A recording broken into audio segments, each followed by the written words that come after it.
Thank you for joining us today for the update on next version ASA24 and answers to frequently asked questions. My name is Jennifer Leidenberger, and I will be your WebEx host. Comments before we get started. All lines have been muted upon entry and will remain muted for the duration of the webinar.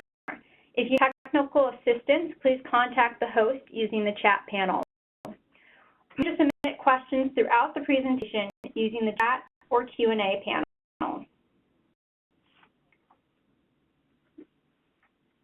Select host when submitting your questions or comments.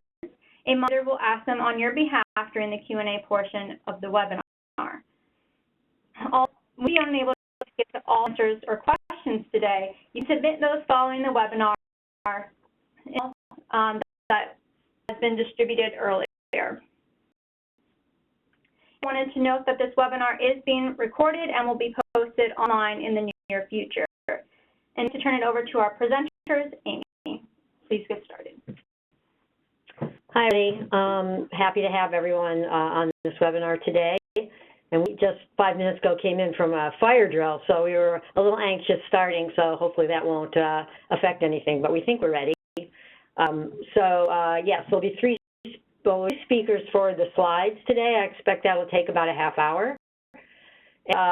Maybe less, and then Amy Miller and actually Deirdre Douglas as well is available to answer any questions that may come up that they would be best to answer.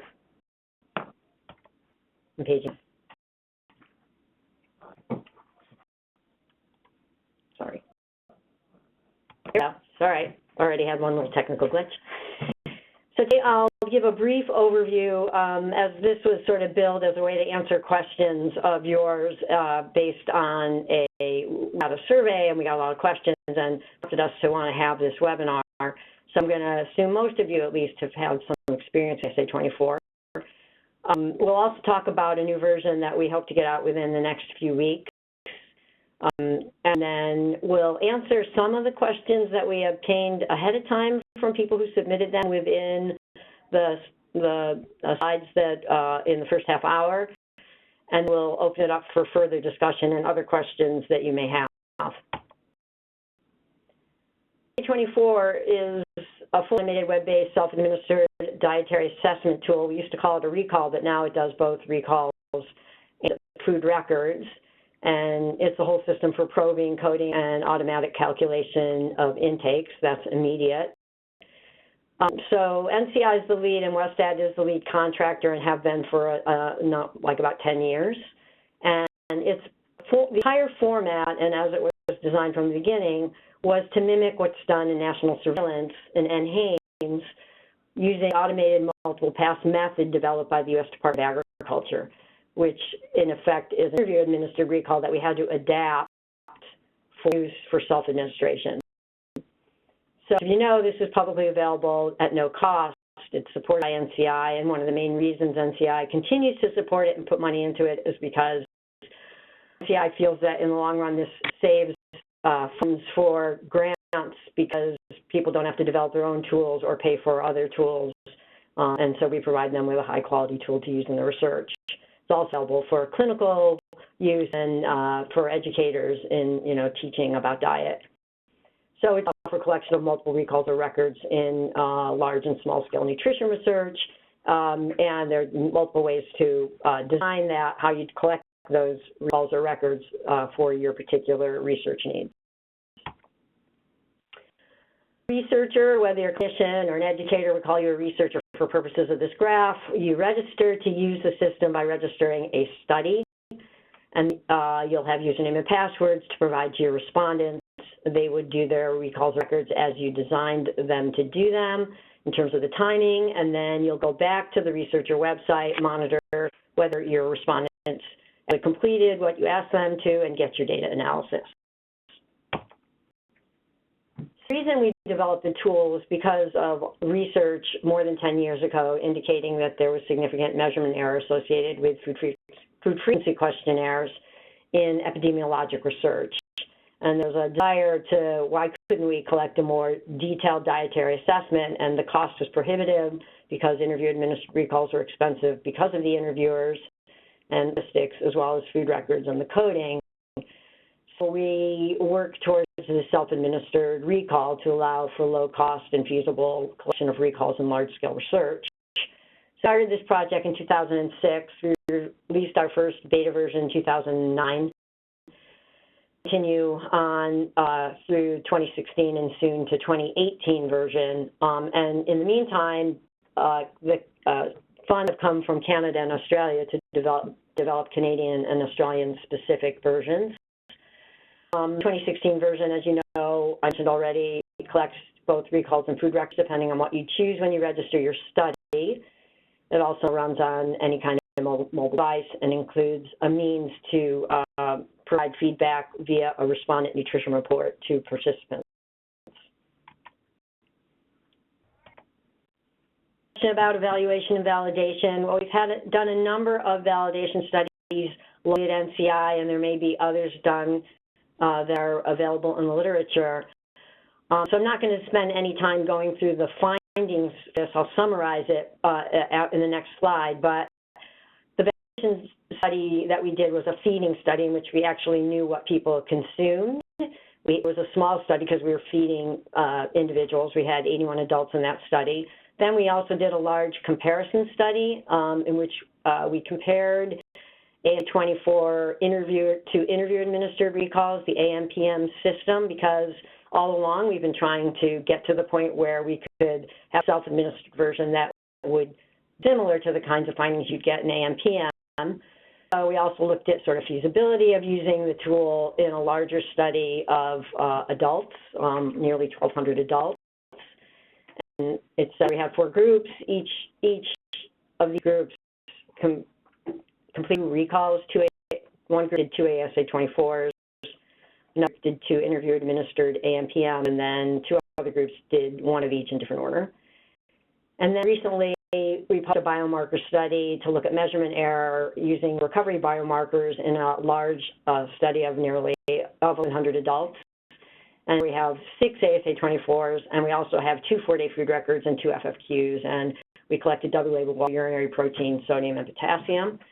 So as you can see, because this was another question we got ahead of time, all these evaluation studies were done in adults. I think there are a few studies on an older version of ASA24 out there, but haven't, I think, fully evaluated the current version in children. And also there are a lot of questions about at what age could a child perhaps do this on their own. And I must say we don't have exact answers to that, but given the limited research done early on when we were creating the beta, it's like around 10 years old, there's some break point where some kids are able to do it and some are not.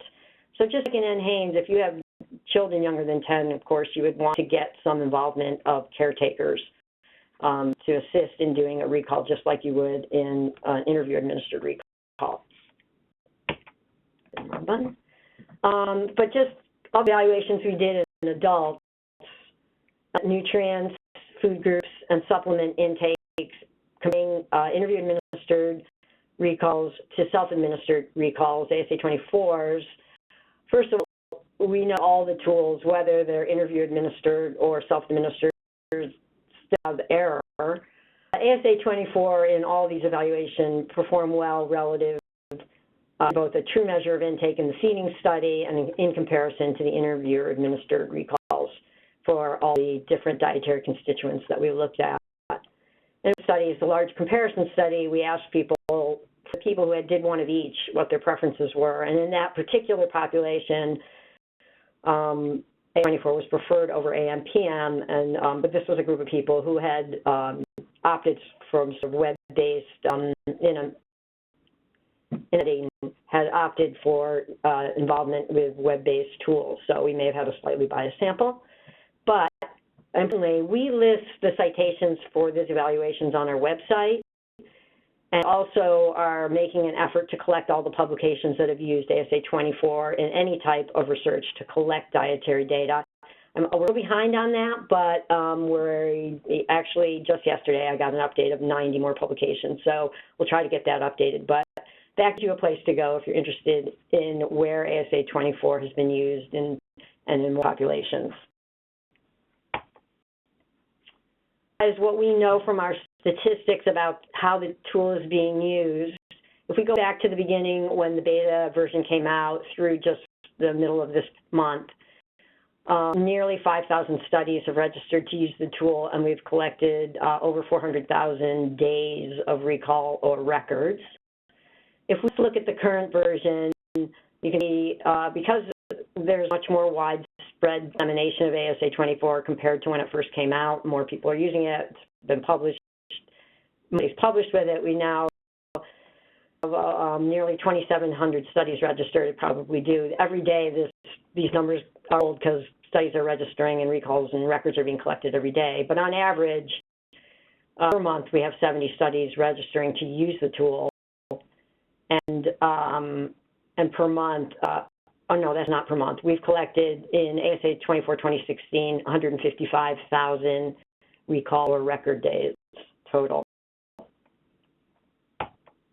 We have to ask, and many of you may know this since you've registered studies, of how you're using the tool, because we'd like some metrics as we try to still promote the tool and get it supported here at NIH. We ask how it's being used, and the initial reason for developing tools was for research.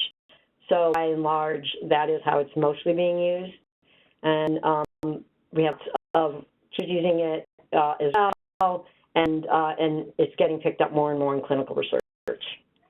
And I mentioned earlier that we've tried to track publications using ASA24, and here's the link for that. But if you go on the NCI website, you can find that easily. This is a question we often get, and sort of gets to some of the questions some of you had about why does it maybe take as long as it does to complete ASA24. For the current version, ASA4 2016, metrics on how long it takes for people to actually complete records. And what this shows us what we would expect is that the first time people come in, the median time to complete the recall, and these are just for recalls, not records, but the median time, these times are higher than subsequent times that they may come in to do a recall. We sense there's always a learning curve with new technologies that people have to learn to use. So now into what's coming in the next version. This is only applying to the U.S. version, and some of these things may eventually apply to both Canadian and to the Australian versions, but we always kind of lead with the U.S. version. It has all the same features as 2016. We haven't removed anything, but there've been, some foods that are very commonly consumed now that aren't in the database that we've come up with, which in FNDDS 2011-12.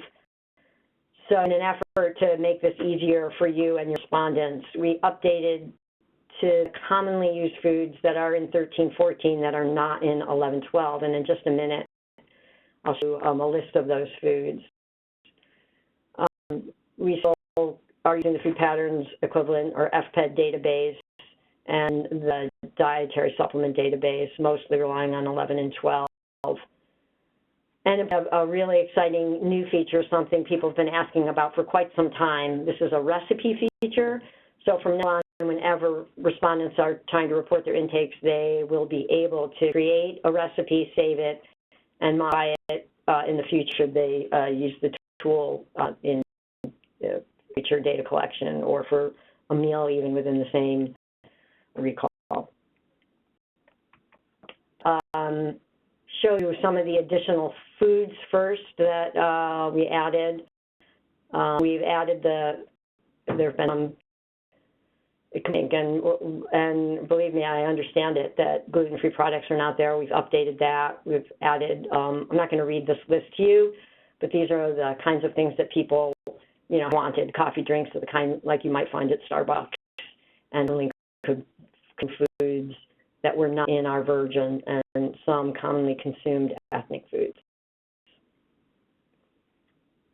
What the difference is with the recipe feature, you see where the red arrow is, and when one searches for something, they'll have the option to add a recipe for that item. And here someone searched for eggs but wants to perhaps put in a recipe. We'll add you the name of what you want to call that recipe, and in this case, the person's written in veggie stuffed omelet. And then you're reminded that you'll be asked for the recipes, ingredients later, so we don't initially ask for them. It's part of the quick list at the beginning of data collection. And you're then asked the detail of the ASA24 to list the ingredients. And you can see here on the right that this is sort of the middle of that process where the ingredients have been, for this recipe, are listed to the right. It will have all those ingredients. So if we wanted to go in and modify whole milk to skim milk, you could do that. You might have a different name, but it will say it under whatever name you give it. Okay, a really quick look, a sense of what's coming shortly in terms of being able to report recipes.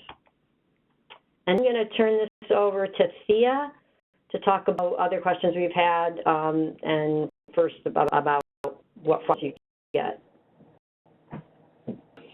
Once you go on to you've had your respondents enter their foods, their recalls, or their records, and you go to the researcher site to download your analytic files, you will get 6 files provided to you in a CSV format.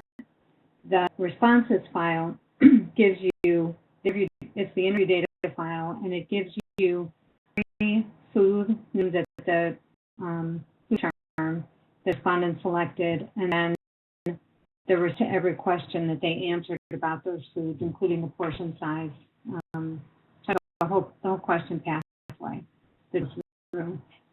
The items file provides you the analyzed nutrients, the foods and beverages that they reported, their entire day by food itself. So if they reported milk, you'll get 1 row in the items file for the milk with all the nutrients for that portion of milk that they reported.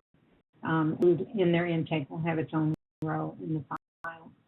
Total file gives it totals up the nutrients for the 1 day of intake that they reported. So each respondent will have 1 row per day in the file. If they reported 4 days of intake, they would have 4 rows, but it's the total for each individual day, all the foods and beverages. This file, mere items file, but just for supplements, not your supplements. So these aren't foods and beverages, they're vitamins, minerals, botanical supplements that we have taken. TS file is the total file for the supplement nutrients for the day's intake, similar to the totals file for foods and beverages. And then the TNS file combines the nutrients with the total nutrients for the day's intake for both foods, beverages, and supplements. And on to the NCI website, you can download a sample file so that you can get familiar with them. We're waiting for your respondents to complete their recalls. I highly recommend that you take a look at the nutrient output files, but the responses file, because there's a lot of interesting data in there about what your respondents are reporting.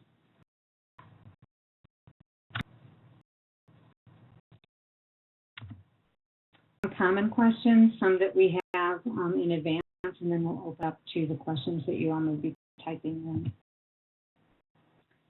So we hear a lot is, why isn't the latest version of ASA24 using the latest version of FNDDS?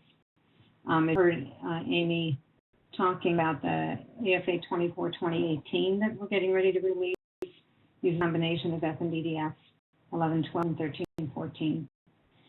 Familiar with FNDDS? Know that it's released a couple of years after the cycle. So FNDDS 15-16 just came out this fall. That we go through to update the pro database based on this takes us quite a bit of time. It's very complex to review the current version of the ANPM and the current version of FNDDS, compare it to what we have in the ASA24, determine what we need or what we need to change, and then make those changes. There's tens of thousands of pathways through the ASA24 that have, foods used multiple times in multiple places. So it's pretty complex. And the project there's all funding issues, and so we have sometimes prioritized going to get updated in what year and what year of the ASA24 update, what has the highest priority. So those have to be kind of balanced. Are working on updating to FNDDS 1516 at the moment and hope to get that released. We're working on that over the next year or two to get that released. Another question here is, why is it so time consuming for respondents to enter data? But actually, if you, as you may have noticed in Amy's earlier slide, the time to complete and recalls ASA24 are actually quite comparable to the length of time it takes to complete NPM and Haynes. And all that is due to, these are, we're trying to collect very detailed information about foods and beverages. So these probe questions that we ask help the respondents remember more of their details about the foods and beverages, and allows us to reflect accurately the things that researchers are very interested in, like the fat content, whole grain content, those kinds of things. Challenges, though, for some respondents that we know lead to increased time to complete. Low literacy is one of them that can challenge, and also lack of familiarity with computers or mobile technologies. They can kind of definitely, we know that those are issues for scissors that get in the way.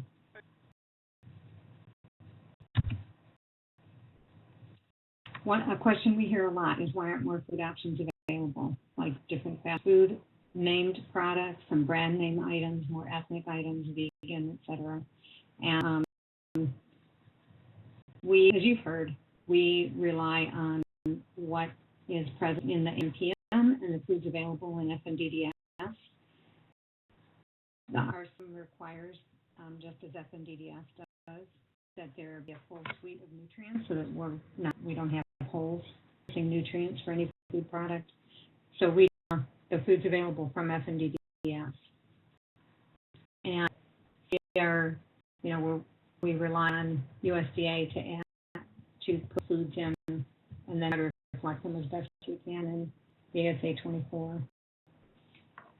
If you're familiar with FNDDS, you know that the foods come from in FNDDS rely on the USDA National Nutrient Database for standard reference. You can view their documentation. Values are determined. FNDDS is really developed in order to analyze the recalls collected in the Haynes, which is surveilling the entire population for food intake.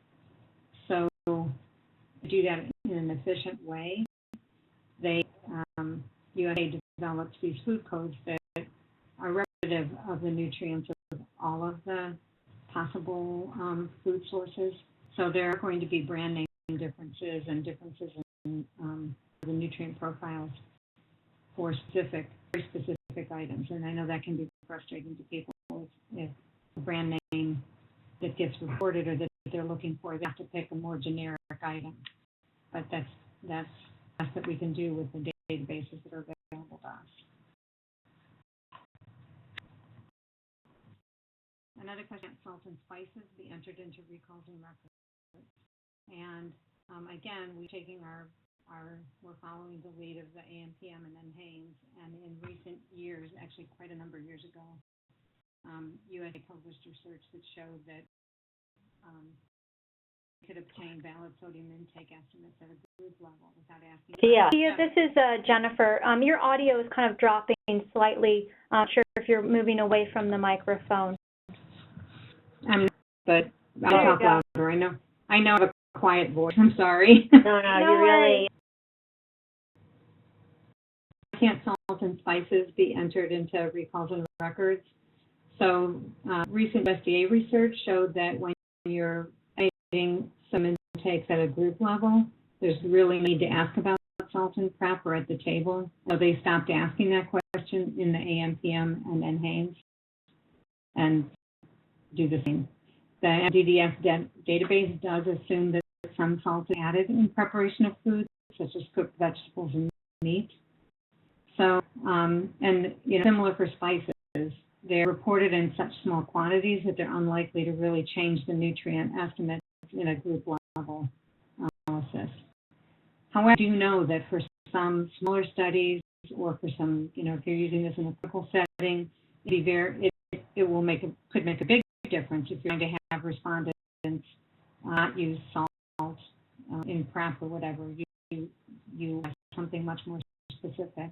So in the current version of ASA24, this is one suggested workaround, is to enter their food as an unfound food, not an addition, but as an unfound food.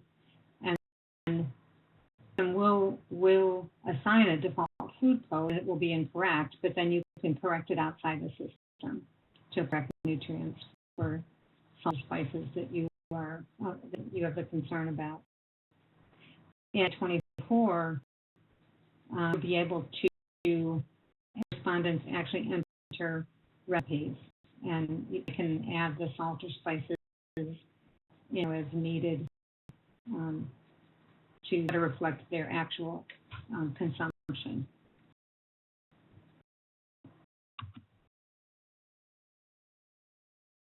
I'm going to take over again. This is Amy.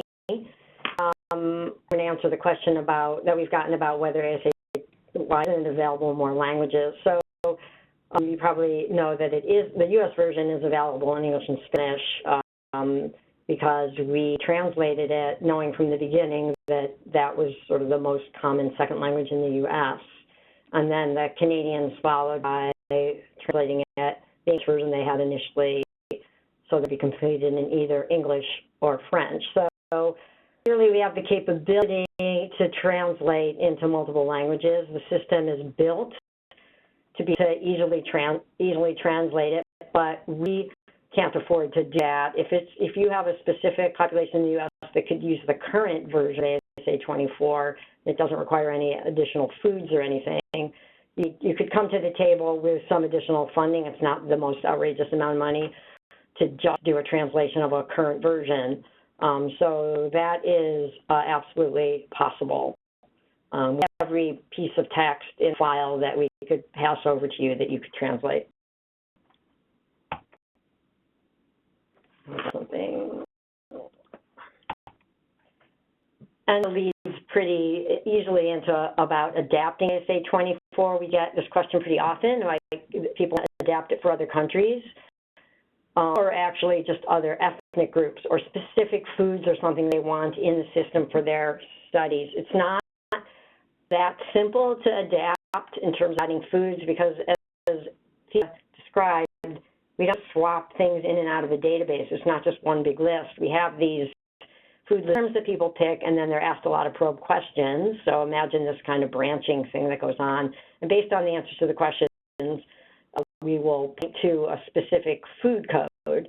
So not just a simple swap. Anytime anything's added, there's a lot that has to go into the probes, and this is what makes we think ASA24 unique and perhaps within existing systems. So done. The Canadians and the Australians have done it by bringing money to the table because the MCI is not going to pay for adapted versions. The funding isn't there. And so if you're interested in adaptation, we can work with you. You can work with Westat and work something out. But translation is easiest, but when you add foods or new databases or different supplements, and it's much more complex and requires a significant additional funding, and that varies. How much that will be varies in part with any kind of in-kind funding or work that you will do in-house in terms of updating the probe database that we have. Now, the other is about using our HEI SAS code. We know and want people to use the HEI 2015 that's developed in part here at NCI in conjunction with USDA. We want people to be able to use it easily, and it is a complex sort of index, and so we provide the SAS code to our users to help move on the research in this area. And we have the website that explains much of this. You can do it at the individual level, either across multiple days. So if someone's done 4 recalls, there's a different way to calculate the HEI versus 1 day at a time and then averaging them. But if you want each day at a time for some specific purpose for your search, looking for day-to-day variation or something like that, we make that available. And there's a lot of explanation on our website for why you use one or the other. If you want to look at a population level estimate for at least, and you only have 1 day on everyone, there's something called the population ratio method that's out. There's code on our website for that. Multiple days on people, on everyone in your study, called MCMC, but I don't have the code available, but we think it will be released very shortly. We know that it's done, and the website, we're working with some statisticians who haven't quite finished their site. But MCMC, these group level types of analyses and the SAS code is pretty complex, and it probably is best to have a statistician, someone who's familiar with SAS on board as you proceed to do those analyses. I definitely need one when working with HEI code. You can look at our website for help or contact the help desk, and we'll try to help you as much as we can, short of running it for you. So why ASA24 more like commercial apps? So this also can be an issue if people are used to using some of the commercial apps and they have all those brand name foods and they get on and try to do ASA24. They think they put in a Stouffer's frozen dinner and it will be there, but it won't. Again, we are tied very tightly to USDA's database, their FNDDS, and we are not a database shop. We don't have the funds to do that kind of work.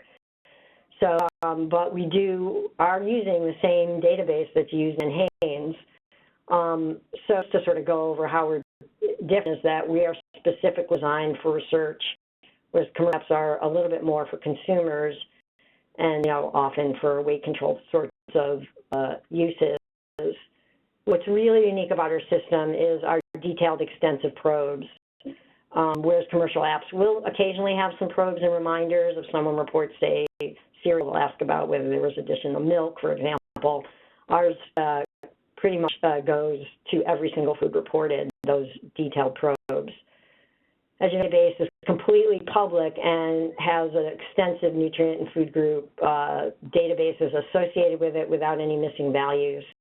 Many databases for commercial apps will have gaps and be crowdsourced or limited to the nutrients or food groups that are on the nutrition label, and they'll just have duplicates. So there's for some of them, and again, I'm not throwing them all in the same bucket. Some of them, there's some quality control issues.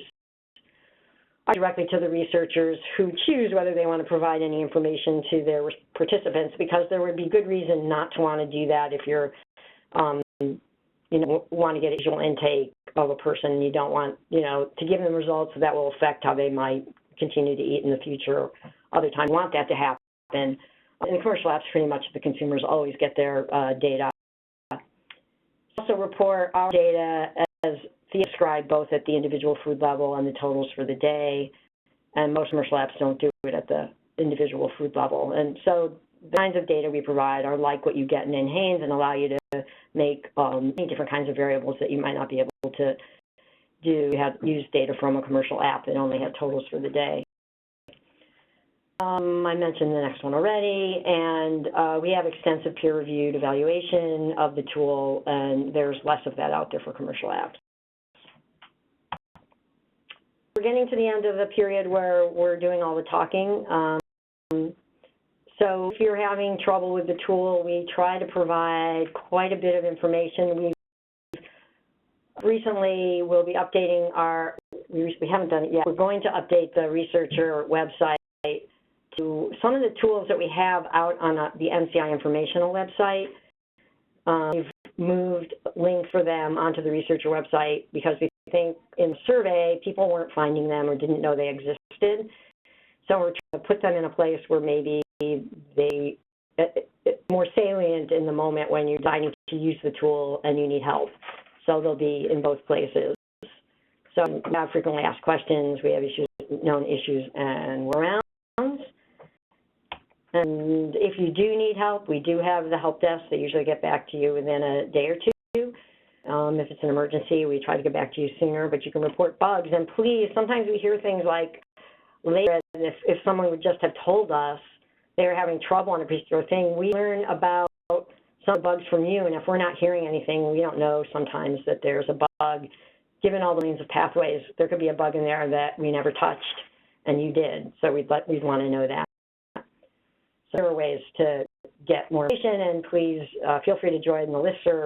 We don't have activity on that, but occasionally, you know, we'll post things that we don't have answers to that you might have answers to from doing research using the tool.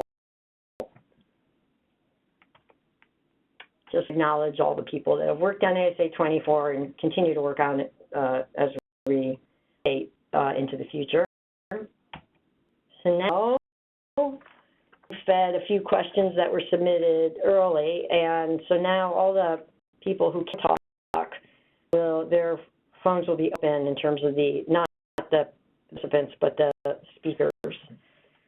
So the first question, and so those of us who are going to answer questions should mute their phone while others are talking, please. So the first question is from Miller, and the question, we've been using ASA24 for both English and Spanish research participants. We've noticed the Spanish side of ASA24 has lots of bugs and glitches in the code.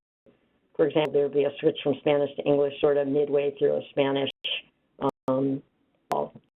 So can you take that one, please? Yeah, so we have a fix for that, and it's ready to go out. We're just waiting to deploy it. It should go out within the next week or two.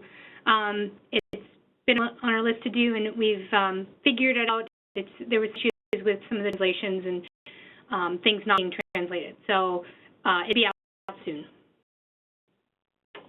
The issue. But if you continue to find glitches, let us know. But in testing, this did resolve it.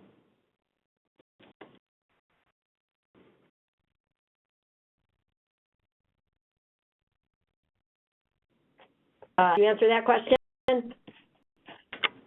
Did not hear me? Well, not by mistake. You know, everybody, I might as well do what everybody does, which I hit disconnect instead of mute. But my finger's not going anywhere close to that button that's lit up right now. So, okay, thank you for answering that question. I'm sure you did a very good job. Okay. The next question is almond beverage calcium content recorded? I use this I use the tool for nutrition students, and they're confused because it's not reflected in the dairy group. Non-dairy beverages do not populate the dairy group since only milk and soy are approved by USDA. So, Thea, this one's for you. Yeah, so that's correct. Almond does not have a dairy group food equivalent. It's for the calcium content of milk is reflected in the calcium values in the nutrient files. Almond has food pattern equivalent value in the nuts and seeds group. So, as well, if it's sweetened, it'll have an added sugar, and depending on it, will have a fat group, but not dairy. It's a protein food, but not a dairy. Nuts and seeds. Add to that, see, I think soy milk does go in with the dairy group, though, so it's not completely consistent, right? Soy milk is the exception. So it's possible in the future USDA will make changes, but until then, we do whatever they do. Okay, next in. ASA24 is a class tool, and many of my students now use a Mac, and having heard more problems using ASA24 than those who don't has been addressed, and I'm going to pass over to Amy Miller again. We've tested ASA24 2016 before the launch in all devices, Mac and Microsoft. We did it we tested it in the different iPads as well as tablets, and we weren't experiencing issues. We did find that Australian study had issues similar, and it actually had to do with the network access. that participants who were accessing on their devices through the university network had more problems than those who didn't. So if you can give us more specific related issues they're experiencing with MAC, we can certainly investigate. But we haven't been able to replicate any of these issues, and we haven't had any reports of issues with MAC. We think this may be a similar issue because if it's coming from a university, it could be some type of network access, which would be fortunately outside of our control, because that's really the university network system. But feel free to reach out to the help desk directly, and we can follow up with you.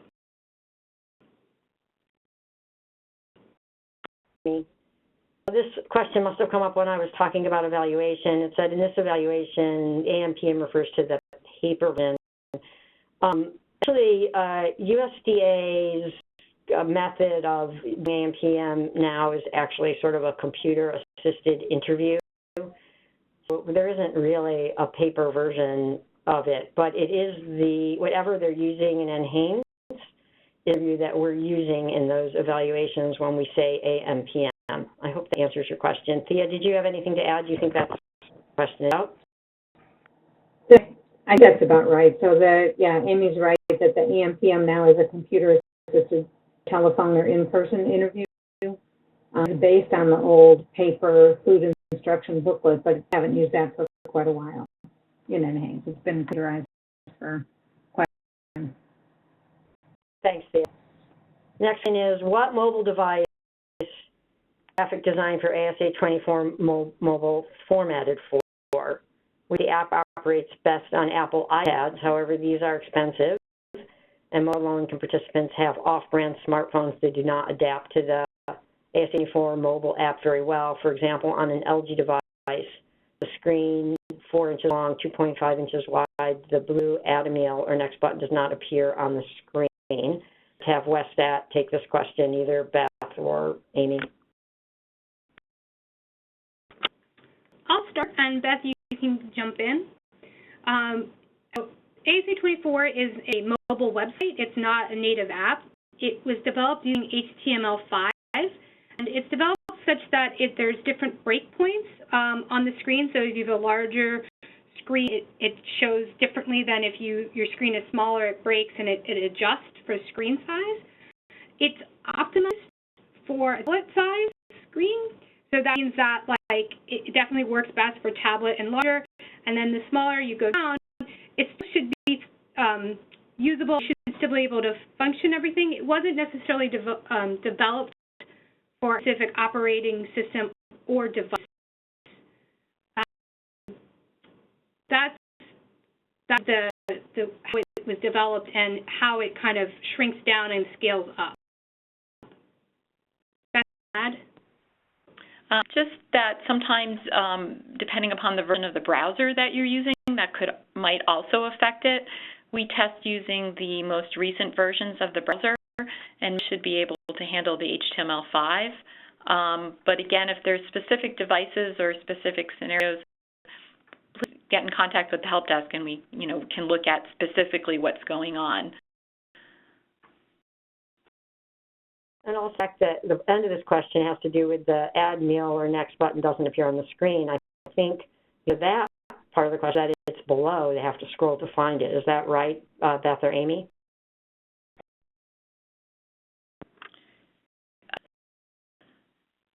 If they couldn't do that, that would basically be the end of it. They couldn't do it at all. But I guess the question is, do they realize they need to scroll down? So they might not see that button until they scroll. Okay, next question. To be feature be used across a research study. For example, if prevention includes nutrition education, offers recipes, we would want to add these recipes so that our participants could easily select these.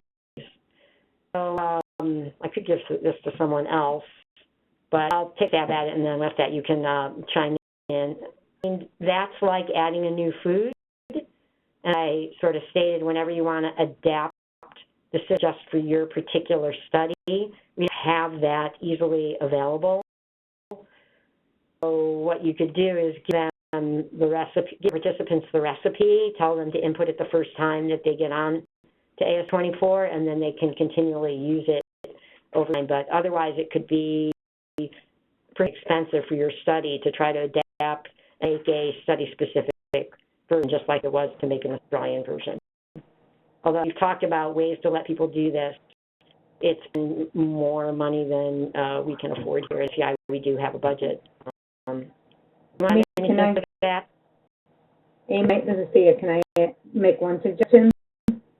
We've encountered something similar in a study. If you're saying you want to upload a recipe for everybody to use, you're assuming that they won't edit it. So you could just tell them to enter a specific food name as an unfound food, and then you can add in the nutrients. Fact, if they're just going to put in, the recipe name and then pick some unfound foods, it'll assign a food code and nutrients, and you can fix it in your output files. But that's assuming that they're not going to modify anything in the recipe, and they're always going to be, using one serving or something. That's a workaround in some smaller studies. Right, that's a couple different options for doing it that way. Next one.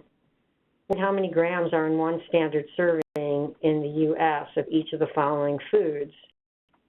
Beef, pork, chicken, turkey, fish, shellfish, other meats, dairy, and eggs, in order to compare an FAQ screener to the grams in our ASA24 data.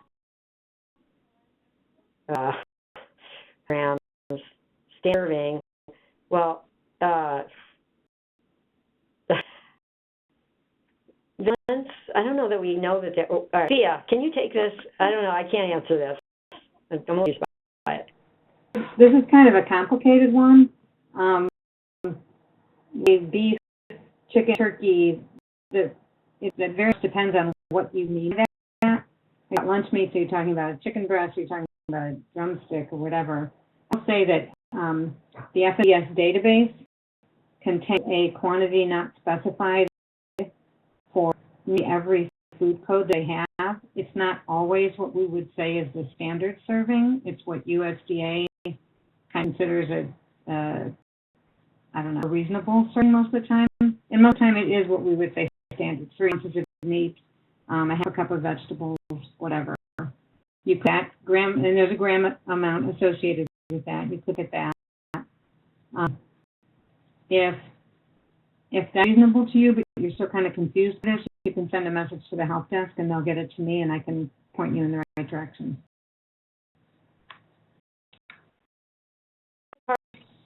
I'll have to know what the FAQ is using as its standard portion, I think. Because the FA nutrients are based on develop the FAQ to decide what that portion gram amount is and converting it to nutrients.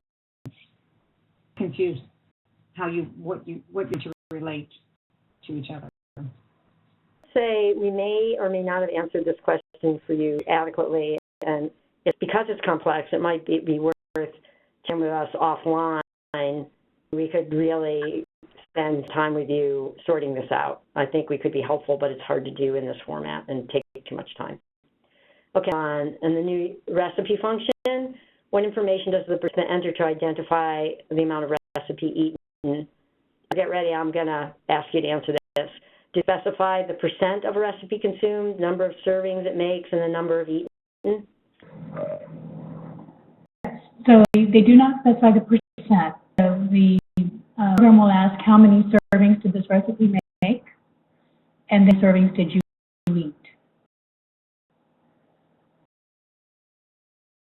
We adapted, I don't think I said this, the recipe feature was based on what we got from USDA and Super Tracker. They had a recipe feature, and we were very, very generous in providing information that they used to do it, and that's how they did it. And we looked across different labs, and this is a similar way to how they do it. If it doesn't finish the survey, do we get partial data? Amy Miller, could you take that one? Yeah, and you do get partial data. If they do not get through the detailed questions, so they just give the food terms, you make some nutrient information, but the calculations will only run to the point that they can. So if they didn't give us the details related to the foods, you won't get nutrient information. You would just kind of get a listing of their foods. And I don't know how helpful that may or may not be. So you do get partial data, and depending on how far they got in the system, you get more or less. Thank you.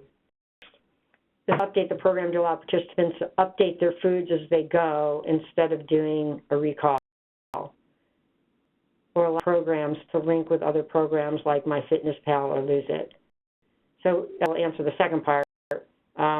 We don't link to other programs. This is a we have a huge system that sort of works independent of those systems.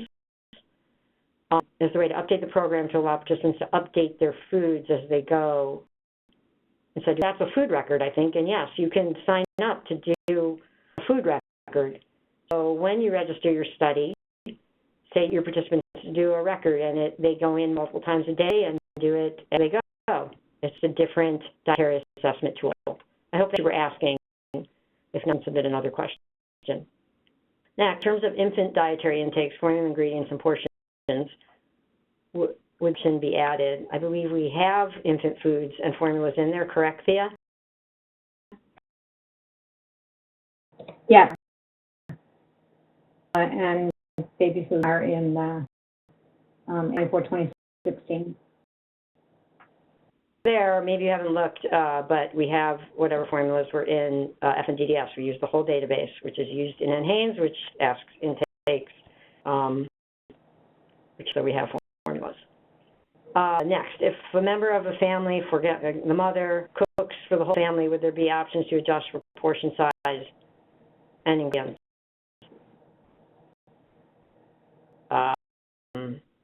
Understand exactly what this means?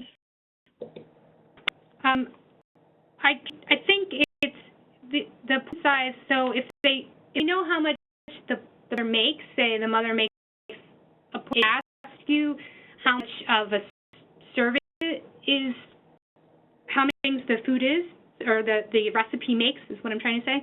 So if you know how many servings the makes of a food, then when the person, they can report how many portions of that food they ate. But if they don't know how many servings are made in a recipe because someone else makes it, it might be tough. Right, part of you put in a whole recipe and then, you estimate how much it is and how many portions you consumed. It is part of the recipe module, so I think I understand the question better now looking at it the second time. Then, if we have started a study, should we register the rest of our participants in ASA24 2018 when it becomes available? Amy, this one's yours. Amy Miller. If you want to use the recipe module, yes, because the recipe module will only be available in the 2018 study. Also, we usually, once we release a new version, which I usually leave the old version, the 2016 version, open for another year or so. We send plenty of notice, just like we did with 2014. So at some point, you would have to transition everyone. If you do want to use a recipe function, you really have to register a new study. Isn't that right, Amy?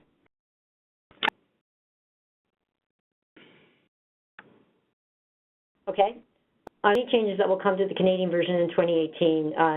No. But maybe, Deirdre, you can talk about some of the updates that we are working on for the funds that the Canadians have come around with. Some of the updates that we're going to be... What are some updates that we're working on for the Canadian version? Okay, sorry. Well, the Canadians are developing their own Canadian food group, kind of our food path equivalent database, so that will be available in their new version. The recipes won't be available, at least not maybe in this next version, but they are interested in that. So the change will be the food equivalents, which they call the Canadian food groups. So then they have a chronic nutrition report, is that right? No, I'm sorry, I had forgotten. They will have a respondent nutrition report as well, like we do in ASA24 2016. 16. So I just add that the Canadians, come to the table with the fund they can muster, and the good thing is they get our entire infrastructure, which the NCI has spent millions on. And, for them, it is challenging to bring the funds to the table. So if you have the funds to help them out, you should talk to them. But you can, write line, and I can tell you can contact. Maybe you have some ideas for what you'd like in the Canadian version, and you could you have access to some funds from somewhere. That would be great. Okay, 24 recalls are not being accepted. A pop-up window comes up that says ASA24 appears to be down. Please try again later or contact the person who asked you to complete the ASA24. Is the 2018 ASA24 not working yet? So it's not up yet, so it's definitely not working yet. But maybe Beth or Amy, you can address this pop-up issue that she's talking about. So you get that pop comes where it is an issue with the system for a number of reasons. If there's a server connection issue, or if there's an error when the person logs in, it's hard, unfortunately, for the user to know what's going on. When you have issues like that, the best thing to do is reach out to the help desk. We can investigate it. We are logging these issues, and if you give us a username and study name, we can look in to see maybe what was going on during the time when the user experienced this and give you some feedback. A lot of times, it's a connection issue type of thing, and the best thing is to just wait a few minutes and try again. Anything to do with the study settings. Please don't have your respondents contact the help desk. We are not equipped to handle that, but also as part of our IRB, we cannot be speaking with respondents. You do not have personal identifying information, for most of you, I think, will understand. So you are our users, and you have contact with the respondents, and we're very happy to hear any issues your respondents are having, and we will troubleshoot for you and hope to understand what their problems. But please do contact the help desk if you're having problems, because that's how we learn if something really is going on with the system versus, connectivity issues at their end. Next question, why can we only download the most recent data files? If we forget to download someone's file from a few days ago, we have to go through the entire batch download, which takes a really long time. So this will be Amy Miller again. So in the new analysis module that we released earlier this year, that is no longer an issue. So it sounds like you're still on the old analysis system. I believe that means your study was created before before June. June is when we released the new version. So the good news is it's not that way anymore. The bad news is that's how the old system worked. And so don't really have a good workaround for you other than to say if you recreate your study now, you'd get the new analysis module, and you would have instant reports, all of their data, not just the most recent one. And that goes for 2018. Anyone who registers when we release 2018 will also get the new, we call it the real-time analysis, so you don't have to wait overnight for batch processing or anything like that. Did you want to add?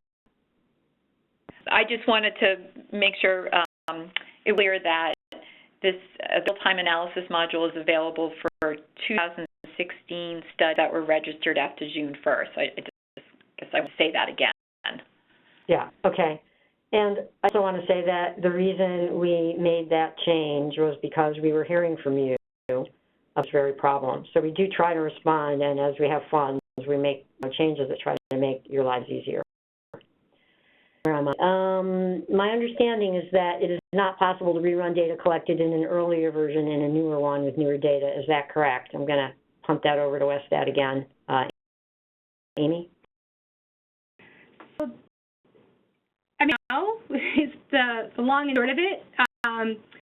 You can't take like an analysis file and like upload it somewhere for it to automatically recalculate the data in the newest version. That is true. You take your output file from a previous version and re-enter the recall in a 2016 study, and then ask the system to do an analysis, and then you would essentially recreate it. I believe, and Beth can correct me if I'm wrong, NC has some links on their website that has some conversion information, so you can actually do some SAS. I think it's SAS work to convert the data from one to another, but the automated way to kind of redo an old version to a new version. And one of the bigger reasons is like the databases are different because different data in them, and so nutrients have been updated and things are slightly different. So it's not a one-to-one automated process. Great. Yes, there are SAS programs available on the NCI site that will take 2014 data and calculate 2014 MPEDs and calculate 2016 FPEDs. So you could harmonize the food groups for a combined analysis across the versions. I just want to correct me if I'm wrong, that if you move to 2018 from 2016, the database really isn't changing very much, so there really is no reason to convert of the files. It's the same basic data other than these additions of new foods from 13-14, which is not huge extensive, but we will have a list of those up on the website. Is that right, Thea? That's correct. Hear that? My group does research primarily on the Latino community. Is it possible for researchers to create custom recipes for ethnic foods and have them available to participants? We asked this question earlier, so it's the same question. It's not, you can, one of two ways, you can have them enter a specific recipe using the recipe file, or you can have them do it through the unfound foods and fix it later in the system. Is this an appropriate tool to use with middle schoolers? Question. The answer to that question, and I'd love it if you did some work to sort of validate using it in middle schoolers. I would think kids of middle school would be able to do this cognitively, and certainly in terms of technology skills should be able to do it. But we don't really have any good on this using ASA24. A special version, I think there's an older version. Stuff was done in Canada, but with younger kids. So for kids that are above 12 years old, I think they should be able to do it, but I don't have the data for it. Next, do you know whether researchers are doing editing of default coding from write-ins, and if they have evidence it made a difference? A real published study showed that it did not seem to. Just wondering if others have done this. I'm in the literature about this myself, so I don't know the answer. Anybody else on the call have an answer for this or know anything about it? Either, but just like we were talking about with the salt and spices of your recipe, I think it's very dependent on the amount that you're doing. You have a large group or a small group, and then if it's a large group, the extent to which they are writing a text. Have a small clinical study, and you really need to nail, the intake, and you're not just looking. I won't use the word just. You're not looking at associations between intake and some health outcome, which you kind of do at the group level. Like if the individual intake is really important, you should probably go ahead and do that. But in a large group, it probably doesn't matter that much. So, is it no. So system, millions of pathways. So that's people ask that, but there is no paper version. It was meant to be what it is. The follow-up in that question is I work within a hospital and we tend to have downtime procedures in case that the computer system is down. No, so we don't have one. We have toyed with the idea, and maybe if we have funding in the future, of making a system that could on its own sort of be more native. You use the right words, but it would be, the system would be more like an app, and you could run it locally and then later run the analysis. Did I say right, Beth? Yes, that's right. Offline, and that could sync later back to the central database versions of the nutrients. but we had a few requests for this, but not a lot. And, this will be great if in populations that are, located in areas where there is no activity. Occasionally, entries come back as quit. What does that mean? In cases, the data comp variable indicates data is complete, while in others it indicates data is missing. How researchers use these variables to decide whether to use the data. Jump in on this one, because this is actually an outstanding help desk issue that we're working on.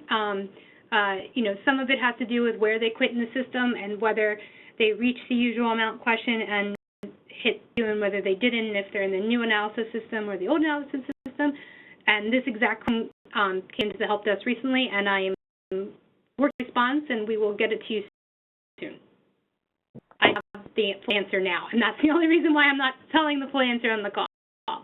But in general, when you're looking at those flags that are included in the items file, a good sort of resources to go back and look at the responses file. Often you may be able to see how far they got if it's indeed a quit and it's registered as a quit, so they might have gotten halfway through the details. And by doing that, then you can determine if you want to accept it as a, complete enough recall. So check responses file, that actually has a wealth of information in there in terms of how your respondent completed the intake. Okay, I'm going to move on. When you say different countries can do this and it requires additional funding, what would the range of such an amount be? We have a document. I hadn't really thought about whether we want to put that number out there. I guess if 100,000. Yeah, it's hard to pin down. It's a range. It really depends upon, the number of foods, your nutrition database, adding in a language. So we try to provide just a range to give people a sense of if it's, even passes last test for the budget. But don't be off by that number. If you do have a question, please feel free to contact the help desk, and we can maybe have a conversation and suss out a little bit more detail to try to come to a better number. Right, but also don't expect it to be trivial. Right. Is there a demo for using ASA24 as a record rather than a recall? No. I've only been able to do a demo on a recall because that's all that's out there. If there isn't for this, and so Amy or Beth, I think you can articulate it better than I can. So we did talk about it.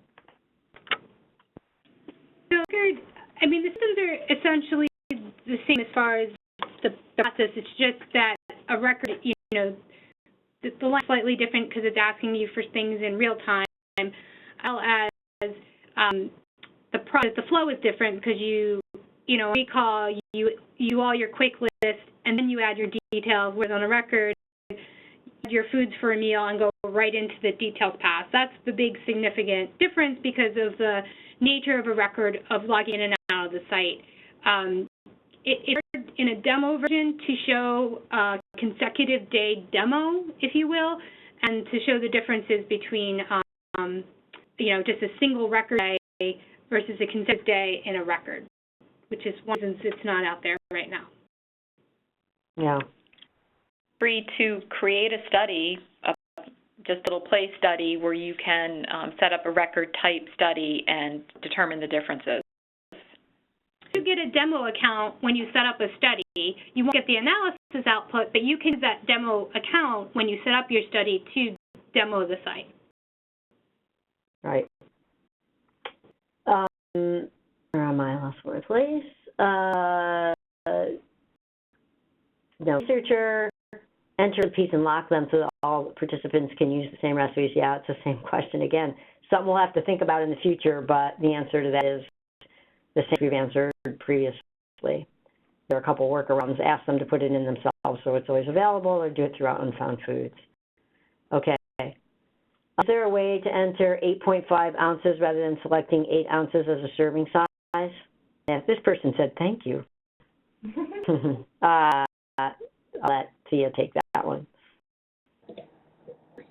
So this is, obviously, I'm assuming for beverages, where we had put it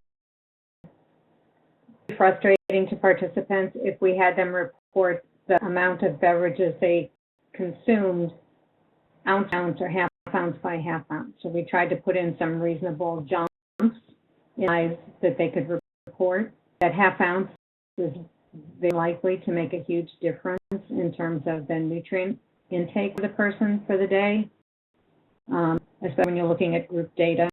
If you're looking for individual participants, your group, or you're just counseling an individual and you're using their intake for that, then you may want to make some manual adjustments to the data, and after you download your output file.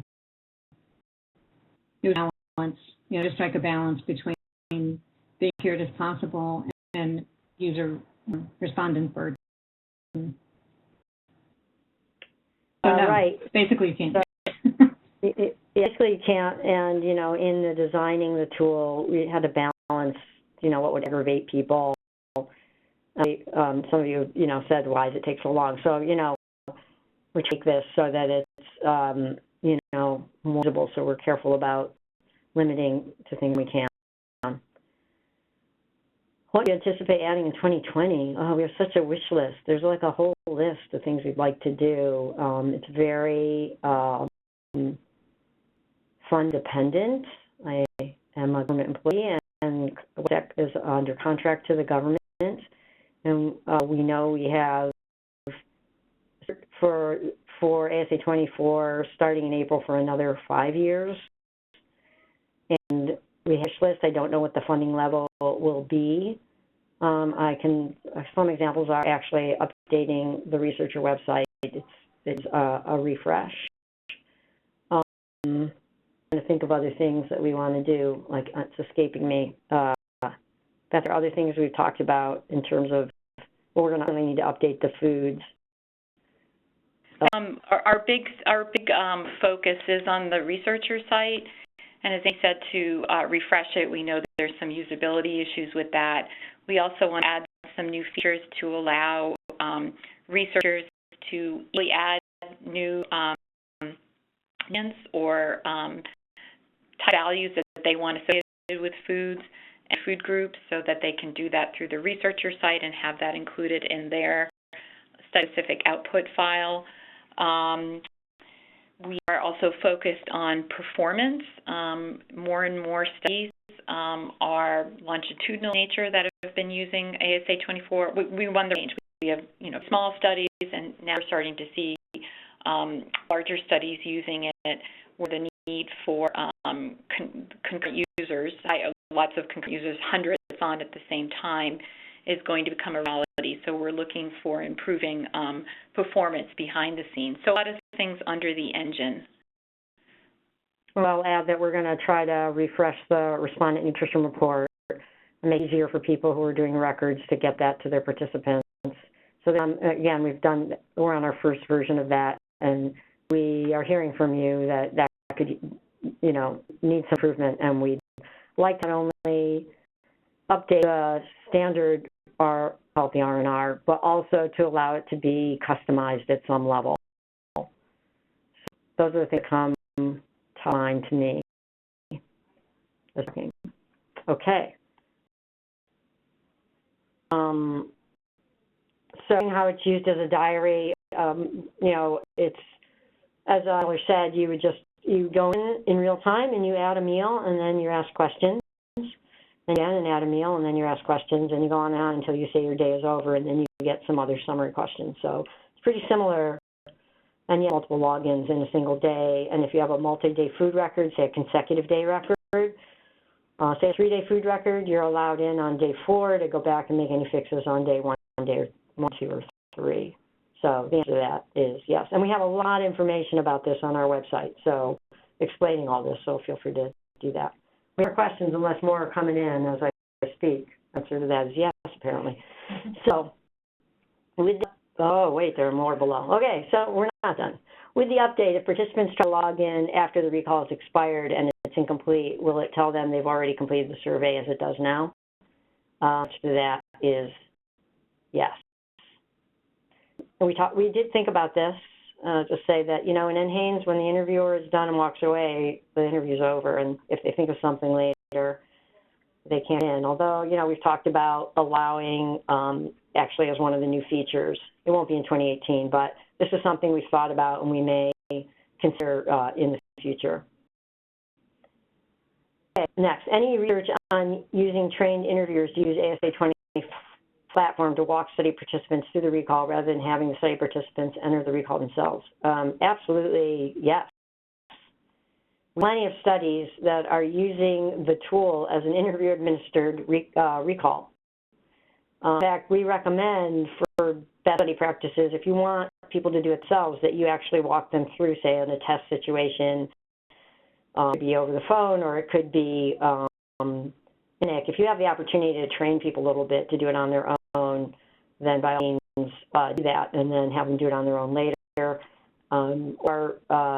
Use it as an interviewer-administered tool. Absolutely, people are doing that. Do you have anything to add, or Deirdre?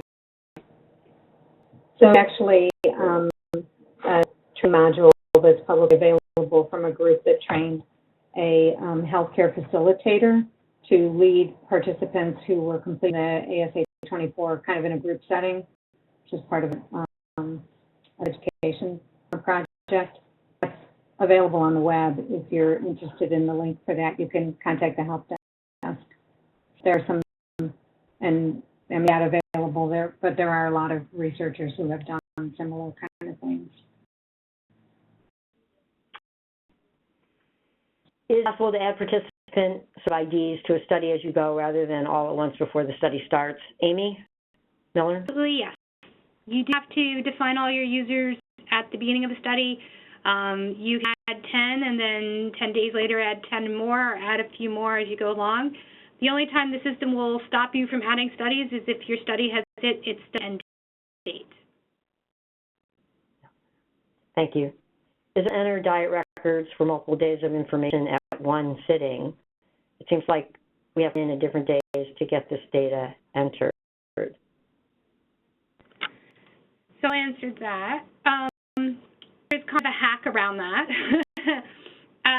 It would still require a login. I mean, if you're doing, say, a 3-day record and you want to be able to enter in all 3 days, the system isn't bound by any specific day that you log in. So I would say you have one person log in on the first day, and then you wait the 3 days. Then when you log in on the last day or the third day, then you would have access to all 3 days, and then could enter in the record for all 3 days. That would be the only way you could do it as one sitting. The system itself is designed, similar to a diary, where you're able to go in and out and kind of prompt the person for each day. So that's why it's set that way, but you could track and, do it the other way. To mention, there's a, ways to skin the cat. You can create usernames that are specific to the combination of a user/day. And you contact the help desk, we can help you walk through that. And that's something that is on the list for another improvement to the research site. Tap the mode for at least the researchers to be able to enter in retrospective intakes. That are on our list. So, okay, I am now going to a question that we've gotten from you guys. When a participant is entering a combination food such as a taco, is there to remind the participant to report amounts in each taco as well as how many tacos? I need a lot of errors. Deirdre, I think this one's probably yours.